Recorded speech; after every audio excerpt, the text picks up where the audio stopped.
All right, so let me say something about 9 to 20. Now, people got most of this exercise, but many people missed a very important piece. So I'm going to skip down to part C. Parts A and B were relatively straightforward. Part C said, show that the equation in X that you wrote in part B has a solution as long as M is relatively prime to N.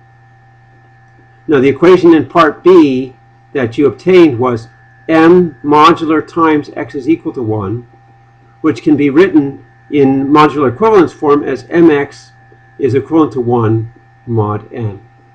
And this is the equation that we need to show has a solution as long as m is relatively prime to n. Okay? Now, most people correctly referred back to this theorem, proposition 3,520. And let me copy it into the page so we can see how this applies.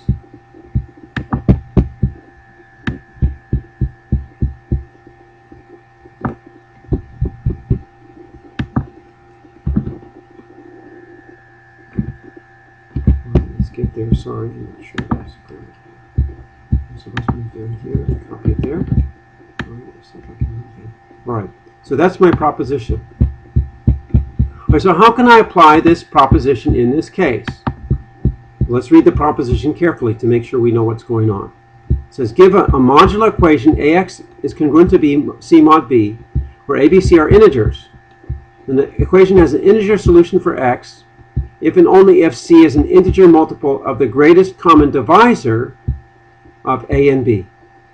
All right, so let's compare this situation to what we have. We have mx is congruent to 1 mod n. The m takes the role of A. The x is the unknown, which is the same in both of them. The 1 takes the role of C. And the n takes the role of B. Okay. So we can apply this proposition to show there's a solution if and only if C is an integer multiple of the greatest common divisor of A and B. Now, what corresponds to A and B in our particular application? Well, A was the coefficient, corresponds to M. B was the modulus, which corresponds to N. So we need to understand what is the greatest common divisor of A and B. In this case, that refers to the greatest common divisor of M and N. Okay? So we need to establish that fact. So what about the greatest common divisor of M and N? Sorry, let me find this. It's down here. Oops, it's not what I want. Stray stuff here.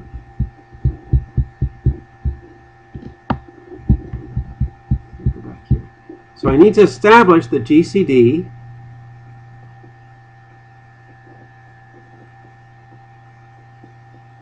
And what is the GCD of M and N? Well, they're relatively prime. So the GCD of M and N is equal to 1 since they're relatively prime.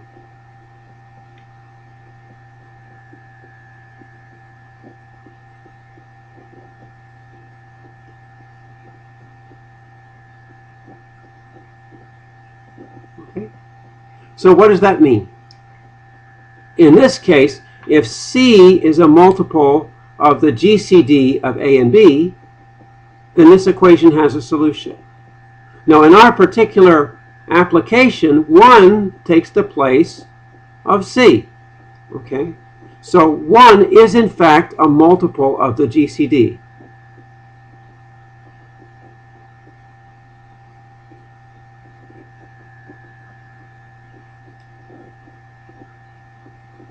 Oops, sorry.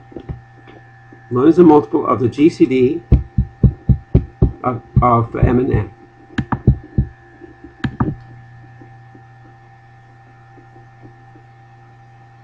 Okay, this was the important fact that many people missed. You need to establish the correspondence between the equation that you have and the equation in the proposition. So since 1 is a multiple of GCD of M and N, I can apply proposition 3.5.20. I have to set things up so that I make sure that the proposition, the assumptions line up. Therefore,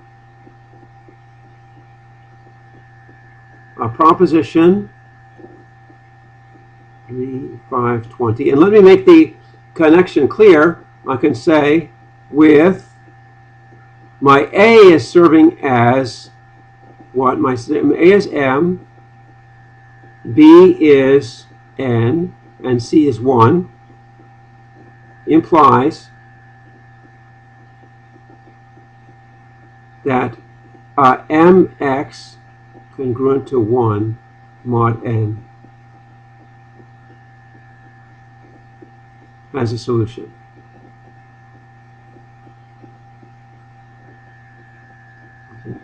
Now, after you've done this type of proof for some time, you don't need to write out explicitly what the substitution is. Here I wrote out that A is equal to M, B equals N, C equals to 1, just to make things clearer.